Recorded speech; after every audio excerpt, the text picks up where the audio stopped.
First of all, fantastic outfit as always, Sean.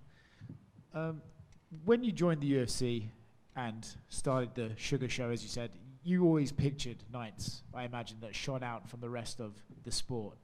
Going into Saturday night, is this exactly what you sort of wanted to achieve in your fighting career, doing moments like this, which are one of one?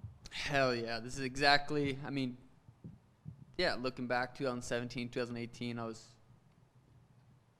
on the undercard. Well, co-main event on my debut on a not so great card. But yeah, this is what I wanted, something like this. Obviously, we didn't know the Sphere was even a thing at those times, but I wanted one-of-one kind of moments, and this is it.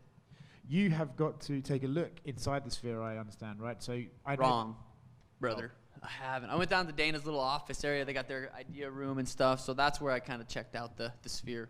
Okay. So once you did get to see that, you did get an idea of his vision for it, and then maybe this sort of co-headlining with the building itself became a bit more palatable to you?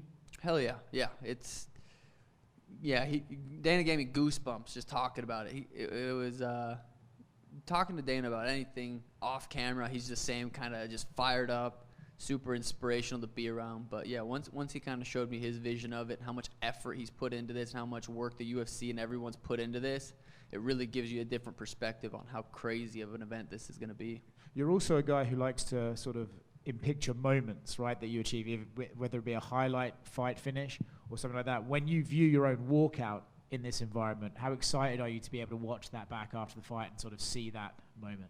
For me, right now, it's like the Sphere's going to be cool for everyone else, but I have this. For me, it's tunnel vision. I'm walking to the cage. I'm doing what I have to do. I'll enjoy the show after. I don't let myself kind of think about all that. So for me, it's going to be, well, we'll see. Maybe it's going to be so crazy I'm going to have no choice but to look around. And I mean, I'll look around and take it in, but I'm not thinking about all the extra stuff. Okay. Moving on to Merab then, I think he's one of those opponents that you sort of know what he's bringing to the table, right? He's going to spam takedowns. He's going to sort of throw a bit recklessly until he gets an opportunity to spam those takedowns. Does that make it easier for you to prepare, or does it make it a bit more dull to prepare for, knowing that you have to just do the same sort of drill again and again? Preparation went great. It's everyone's sparring's just sparring. It is what it is. I enjoy training camp a lot, so it was a good camp. And him having that style is either going to work for him or it's going to get him knocked out, and we get to find out in a few days. What do you make of Merab as a person, right? I mean, Dana White sort of called him a moron the other day with the, some of the stuff he puts on social. When you see that stuff on social, do you just see a guy who's trying to build his own brand, or do you see a guy who's making fundamental errors in what he's putting out there? A little bit of both.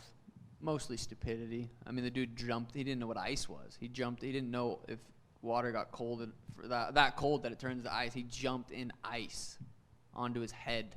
So I mean, that's the person we're talking about. I kind of going off of that. Merab has said you've not wanted to fight him since 2018. You've said he has a punchable face. They show him on the countdown. He's like watching your fights. He's like, fuck this guy and everything. Is it personal between you, or is it just this kind of been building so much you guys are tired of thinking about each other? A little bit of both. I think it's definitely became more personal when I knocked Aljo out. So I think that kind of made it a little bit more personal. But then I started questioning their friendship in the first place, because I knocked Aljo out, and it's like Merab's turn, but Aljo's like, no, I want a rematch. And I was like, I don't know if these guys are his friend. Then Merab going on and saying, no, I would have fought Aljo if UFC gave me a contract. So I don't really know what's going on there, but yeah. We heard your coach say, it's hard to find guys that are like you to train with, to prepare for you. Did you have any difficulty finding guys like Merab in terms of his size or his style of fighting? No, not really. I mean, you're never going to find someone exact for anybody. Everyone's got their own styles, but we were able to find some shorter guys that were able to come in and shoot on me during sparring. So overall, I was very, very, very happy with how sparring went and with how camp went and all. Have you heard what, when Henry's saying, he's heard that you're having trouble getting off your back and everything? Is that just Henry talking, or what's he going off? Well, you saw me roast that guy, right? He tried saying, he got us, Kamaru, and Kamaru was like, nah, he got you. Henry is he's just a little guy that just gets very upset about things, and I just burned him so good that I don't know where he got my back hurts, but yeah, that's not true. You also said, cardio doesn't mean anything when you're KO'd in the second round. So is that your official prediction for Saturday, second round knockout? I mean, Could be first, could be second. I could knock out Merab first, second, third, or fourth or fifth. But I'm leaning towards the second a little bit. What was it like training with the Cardinals? We saw you with Kyler Murray doing some drills out there. Damn, that was fun. Childhood dream. First love, first dream was to be in the NFL. Like, football was my favorite sport, and so to be able to go and do that was a dream come true.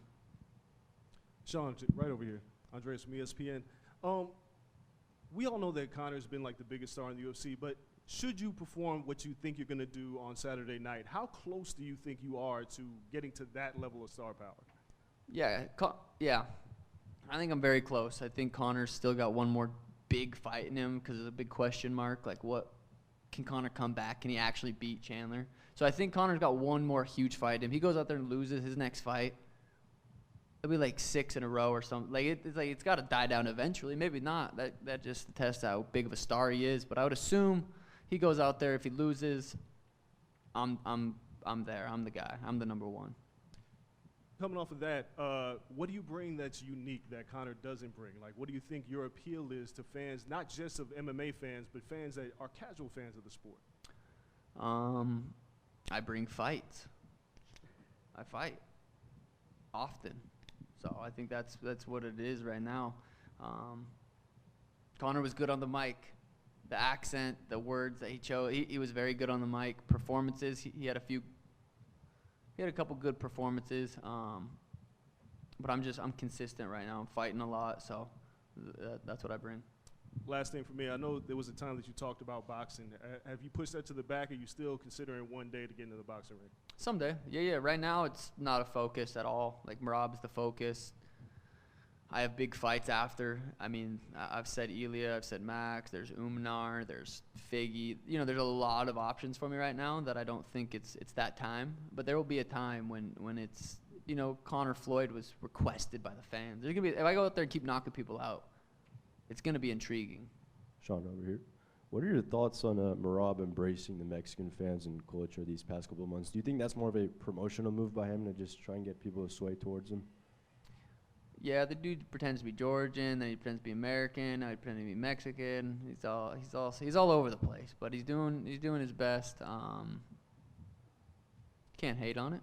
And I know obviously a big focus not only on the fights but the Sphere. I mean, I'm sure you heard a lot about that already. But being back in Vegas for you, I know Vegas has always been a city you like to fight in, and you wanted to be on last December pay-per-view. So I guess how does it feel for you just to be back in Las Vegas? God, it feels great. It feels like we're home. My first, I think, we'll count in the Contender Series, I think my first 10 fights were here in Vegas. So feels so good to be home. Feels good. The short fight week in Boston, or in Abu Dhabi, I was there like 17 days early. Boston, I was there Sunday. Miami, I was there Monday. This week we got in Tuesday afternoon. Fight week's gonna feel nice and short, and I'm very excited to be back in Vegas. And speaking of the Contender Series, a lot of people, when you talk to them about the Contender Series, they think about your performance when Snoop Dogg was on. The show has come a long way since that performance. So what do you make of the show's progress and all the talent that's coming out of the show? Yeah, sweet. I mean, the cage is right there. When I was fighting, I think it was actually in here as well. But the whole production of it it's improved a ton. So, when I fought in the Contender Series, that definitely wasn't here. It came a long way. And back to your career, obviously, there's a couple guys that have their names in their hat for it to be next. So if you get past Merab, who do you think should be more deserving of a fight, whether it's a Figueiredo or an Umar Nurmagomedov? Who do you think? I'll say this just so it gets clipped. Merab probably won't see the whole thing. He'll probably just see this. I think Umnar is more deserving to fight me right now than Merab. I don't really mean that, but Merab's going to see that and fucking freak out. He has this weird thing against Umnar. He got asked about him, and he left. He's like, who's Umar? He just doesn't think he's deserving. So I'm sure that'll get clips sent to him, and he'll freak out. But as far as who's next, it's definitely not Umar. It could be. It could be Figgy. Could be Ilya. There's options. Right now, it's pointless. I got to go out there and take care of Merab's, but we got options after. If it were to be Umar, could you think that would be the closest thing to another Conor Khabib build-up? Absolutely. I mean, Irish, Russian. I mean, it's there for the big fight. Last one for me. You mentioned Ilya. Ilya has a big fight with Max Holloway coming up. How do you see that one going at UFC 308? Honestly, I think Max might piece him up. Ilya's very, very skilled. Ilya's, up there top 3 pound for pound, in my opinion. So I'm very, very excited for that fight. I haven't been this excited for a fight for a while, so I'm looking forward to that one, but I think Max potentially could piece him up. Sean, back over here. How different was this camp compared to Aljamain Sterling? Both teammates, both like to wrestle. That camp, you were injured with a rib, so like you were kind of limited on the wrestling. Like, how different was this camp? I would say that camp, I'd give it a D+. Like, I was able to still run. I was still able to do my hill sprints. I was still able to hit mitts. I was able to get in good, like, kickboxing shape. But as far as, like, jiu-jitsu shape, grappling shape, there was, from 6 weeks out to the fight, there was none, 0. So that camp wasn't necessarily great. This camp, I'd give it an A. I think this camp's been fucking excellent, and it needs to be, because Merab's very, very dangerous. So it needed to be a good camp. It was a good camp, and I'm excited to go out there and perform for everyone. How bummed were you to not have Tommy compete on the Contender Series? Yeah, that sucks, man. He'll grow from it. It'll be a learning lesson. It's a learning lesson to everybody in the gym. It's like, when you're that close to the fight, we gotta be smarter. And but yeah, that was tough. But it'll go by fast. He'll be back. He'll be on it, and he'll do his thing. And finally, for me, was there a Mexican fighter in the UFC that you liked watching, or that inspired you? A Mexican fighter. I just think of Kelvin Gastelum off the top of my head. His fight versus Izzy, that was the first one that came to my mind. But Mexicans are they're always fun. They're always in a good fight. They're always tough. They're hard as fuck to knock out. And but yeah. Sean over here. Sean, going back to Contender Series, obviously some fighters get built up outside the promotion and then they come over and it's a big deal. What benefit do you feel you've had specifically pretty much growing up under the UFC banner? Yeah, each fight you get to go and perform on the UFC, under the UFC platform, is a huge benefit. Like, there's just no eyeballs anywhere else like the UFC. So for me to be able to go there and build myself from when I started to now, it's like every fight I become a little bit more popular, and so it's a huge benefit doing that under the UFC. I've got a couple more for your reaction. Do you think Merab should have to give you back your jacket if you win? He doesn't have it. He borrowed it because I gave it to him. His nose looks like a fucking coat hanger. I was talking shit to Aljo. That's the thing. You clearly see in the video that I take my jacket off and I put it on the handle. People's like, "Oh, Merab stole your jacket." He didn't steal it. I let him hold it for me. So I still have it. And then the last one, just for the record, do you feel you're more Mexican than Merab, headlining Mexican Independence Day? 100%. I have a Mexican family. Thank you. Sean, right over here. In the past year, just how would you describe what being a champion has been like? Winning the title in Boston, defending it, just how would you describe what that's been like? Before I was champ, I told myself I need to live like I'm the champ. As far as what I'm doing, training, what I'm doing outside the gym, I need to live like a champion if I want to become a champion. So I've been doing it for a while. Same shit, like train, recover, COD, train. Like it's a very basic lifestyle for the most part. Back last September, you got to go up to Missoula and celebrate with the Grizzly football team. Got to be celebrated at the stadium in front of thousands of fans. Can you just describe what that was like, being celebrated in Montana in front of a stadium like that? Yeah, that was cool. That was felt good to go back home and be celebrated. Montana's, I'm born and raised there. It kind of molded me as a fighter, so yeah, it was cool. And then not long after that, you did the Town Pump event in Helena. Like, do those events mean more because it's where you grew up when you look back at it? Yeah, it's funny just going to places like my hometown and seeing high schoolers stand in line to get a picture with me. Like, I would have been standing in line to see someone that had made it from hometown. So I saw a lot of my younger selves in those guys. So yeah, it was cool. And then your siblings have been a big part of your life as well, and we're going to be speaking with them tomorrow. But Michael has obviously had kind of a remarkable story in his own right, and kind of a path for himself. Like, as his younger brother, what's it like kind of seeing the trials and tribulations your older brother has powered through to kind of get to where he is now? Yeah, I thought that dude was definitely going to be dead. I lived in Arizona for like 8 years before he did. He was back in Montana, addicted to drugs, like way off on the deep end. And I thought that dude, I completely emotionally was not attached to him at all. Like, I thought he was going to die eventually. So for him to get sober, move to Arizona, and like be a part of my life now is it's inspiring, honestly, because addiction's no joke, and he's, battles it every day, but he's winning. So it's cool to see. How proud are you of him, and how much does he mean to you, just knowing his path?